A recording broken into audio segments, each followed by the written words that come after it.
आवश्यक खाद्यान्न कहां से आएगा? अब फूड सिक्योरिटी एक्ट है। तो मतलब आज बाजार के हवाले कर दो तो बल्ले बल्ले हो जाएगी। 2012 में बाजार के हवाले करते तो किसान गुलाम हो जाता और सरकार को सब्सिडी देनी पड़ती। वो WTO में वैसे भी नहीं दे सकती 10% से ऊपर। तीसरा तो होने दीजिए। हाँ, पूरा करिए ना। अरे सुनिए ना, इसेंशियल कमोडिटीज एक्ट लागू था और ये वो समय है, जाइए चेक कर लीजिए, शरद पवार जी कृषि मंत्री थे, खुले में अनाज सड़ रहा था और सुप्रीम कोर्ट ने कहा था कि अगर आप भंडारण नहीं कर सकते तो कृपया मुफ्त गरीबों में बांट दीजिए। फिर भी एसेंशियल कमोडिटीज एक्ट था। अब हमने एसेंशियल कमोडिटीज एक्ट भी हटा दिया है।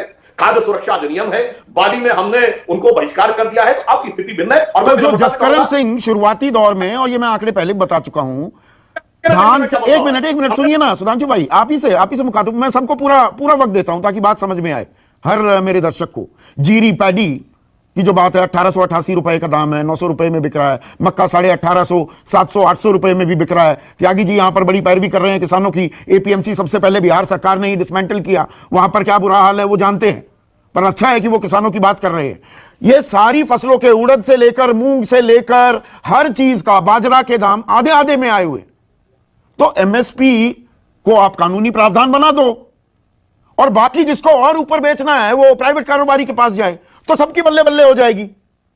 बहुत अच्छी बात कही आप संदीप जी, बहुत अच्छी बात कही। तो मैं पूछना चाहता हूं, केवल धान और गेहूं पर ही तो MSP मिलती है, फल और सब्जी पे तो पंजाब सरकार ने भी नहीं, फल सब्जी नहीं, 23 फसलें हैं सुधांशु जी। सिर्फ गेहूं और धान पर नहीं, 23 फसलें हैं जिस पर MSP मिलती है। मेरी बात तो सुनिए, मैं जो विषय कह रहा हूं 23 और 1-2 फसल की बात नहीं कह रहा हूं। मैं कह रहा हूं फल और सब्जी तो हम रोज खरीदते हैं, धान और चावल तो महीने 2 महीने में एक बार खरीदते हैं। तो मुझे ये नहीं समझ में आ रहा है कि जो चीज धान और चावल के लिए अच्छी है वो फल और सब्जी के लिए बुरी है। ये तक मुझे बता दे, या फल और सब्जी के लिए लागू करें, फिर ईमानदारी से आके कहें कि हम सारी तो सरकार तो आप हैं, आप विपक्ष में थोड़ा है, आपको करना है ना।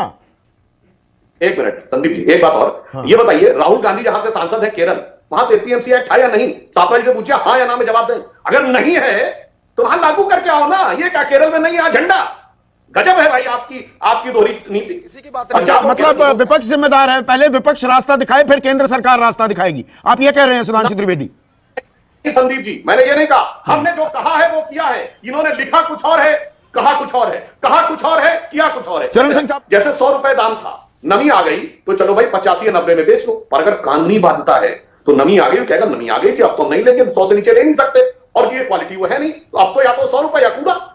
अब बताइए, ये तो बड़ी भारी समस्या पैदा कर देगा। जैसे मोबाइल व्यापारी के लिए तो भारी समस्या हो जाएगी। क्वालिटी के साथ प्राइस रिलेट होते हैं। आप ये नहीं कह पाएंगे कि सारे के सारे, अरे भाई ये होगा ना कि क्वालिटी का ये प्राइस, इस क्वालिटी का ये प्राइस। और जैसे ही ट्रांसपोर्टेशन से लेके मौसम रिलेटेड किसी भी चीज से क्वालिटी बदली, वो पूरा। तो इन कानूनों में बिल्कुल सही बात कर रहे हैं, मतलब व्यापारियों का ख्याल ज्यादा रखा गया है, किसानों का नहीं।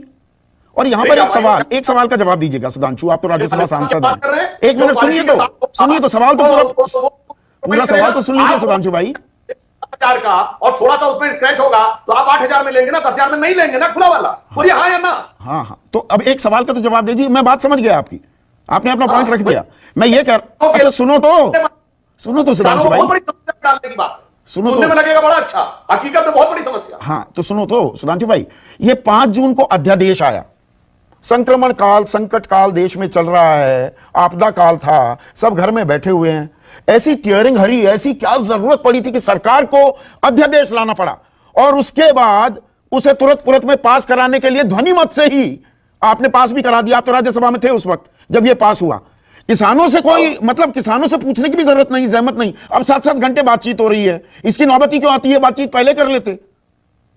ये दोनों प्रश्न आपके बड़े प्रासंगिक हैं। हाँ, किसानों से बातचीत की जहां तक बात है, हमने अपने घोषणा पत्र में जो लिखा था, 3 करोड़ से अधिक लोगों के फीडबैक पे लिखा था, हर विषय पे, किसान का हो, जवान का हो, इंडस्ट्री का हो, जो भी हो। अगर चरण सिंह सापरा जी की पार्टी ये कहती कि उसने तो हवा में लिख दिया था, तो आगे से कहते हमारी बातें हवा में लिखी होती तो मतलब 3 करोड़ लोगों की राय ली थी आपने? किसान संगठनों को बुलाया था कभी? जी, किसान संगठनों को बुलाया कि राय ले ली थी कि भाई चिट्ठी लिख दो कि हमें ये चाहिए? सुनिए मान्यवर, सिर्फ मेल से नहीं, ड्रॉप बॉक्स तक बनाए गए थे। हाँ, वही और किया गया था सभी लोग, भाई जिसको जो सुझाव देना हो वो सुझाव दे दे। 3 करोड़ से अधिक सुझावों के बाद अच्छा मिले नहीं ना किसी किसान संगठन से? करिए। अब दूसरी बात सुनिए, जो ये बात कही जा रही है कि हमने जो किया वो बगैर सोचे समझे कर दिया, हमने सोच विचार कर किया है। हाँ, वो लोग बता दें कि उनका अब विचार क्यों बदल गया। हमारा विचार जो पहले था वही जुड़ गए हैं। मेरे ये शंकाएं हैं कि कॉन्ट्रैक्ट फार्मिंग होगी, वो भाग गया करार। अब जी एसडीएम के पास जाएगा, छोटे किसान की मानेगा कि बड़े कॉर्पोरेट घराने की मानेगा।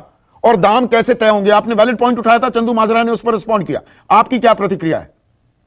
देखिए, पहली बात तो कॉन्ट्रैक्ट फार्मिंग की जो बात होती है, मैं विनम्रता से कह रहा हूं, आज भी बटाई पे खेती होती है कि नहीं बताइए? होती है। ये क्या है? ये कॉन्ट्रैक्ट फार्मिंग ही तो है, बगैर किसी कानूनी प्रावधान के, बगैर किसी कानूनी रक्षा कवच के हो रही ना बटाई पे खेती। अब दोनों उदाहरण सेम नहीं है सुधांशु। आप भी ग्रामीण अंचल से आते हैं और मैं भी किसान परिवार से आता हूं। जो बटाई होती है गांव में, भाई भतीजावाद और भाईचारे के नाम पर वो दिया जाता है और उसमें कितने पैसे मिलते हैं। और यहां पर एक कॉन्ट्रैक्ट की, आलू की जो बात है या कितनी भी टमाटर की भी बात यहां पर आई जी, 30 रुपए का कॉन्ट्रैक्ट हो गया, अगर 2 रुपए में आलू बिक रहा है तो मीन में निकलने लगता है जी, ये काला हो गया, ये खराब हो गया, होता है ना। सुनिए, अगर ये प्रावधान है कि यदि उसने कॉन्ट्रैक्ट तोड़ा व्यापारी ने, तो उसको जो कॉन्ट्रैक्ट की राशि थी उससे 1.5 गुना देनी पड़ेगी। यदि निर्णय किसान के विरुद्ध आया तो किसान को सिर्फ जो एडवांस पैसा लिया है वो वापस देना पड़ेगा, या उसने लागत के लिए अदालत में खड़ा रहे किसान, खेती ना करे जी, अदालत में खड़ा रहे, एसडीएम के दफ्तर के आगे जाकर खड़ा हो जाए। अदालत तक जाना नहीं है, वही एसडीएम का दफ्तर, वो भी वही अदालत फैसला करेंगे। तो मैं अदालत शब्द आसान भाषा में इस्तेमाल कर रहा हूं। एसडीएम के पास जाओगे ना, 1 महीने में निर्णय होना है। अब 2 बातें, या तो व्यापारी के पक्ष में या किसान के पक्ष में। किसान के पक्ष में आया तो जो तय रकम है उसकी 1.5 गुनी देनी पड़ेगी व्यापारी को। यदि किसान के विरुद्ध आया व्यापारी के पक्ष में, तो व्यापारी सिर्फ जो उसने एडवांस पैसा दे रखा वापस। ये सुनने में बड़ी अच्छी लगती हैं बातें सुधांशु। पश्चिमी उत्तर प्रदेश में प्रधानमंत्री भी गए सहारनपुर में, वादा ये था कि जो गन्ना किसान, अभी गन्ने की पर्चियां कट रही हैं, सारे किसान अपने गन्ने को, गांडे कहते हैं उस इलाके में, मिलों में ले जा रहे हैं। और अभी भी वहां पर 8,000 करोड़ का बकाया है और ब्याज समेत देना था। अभी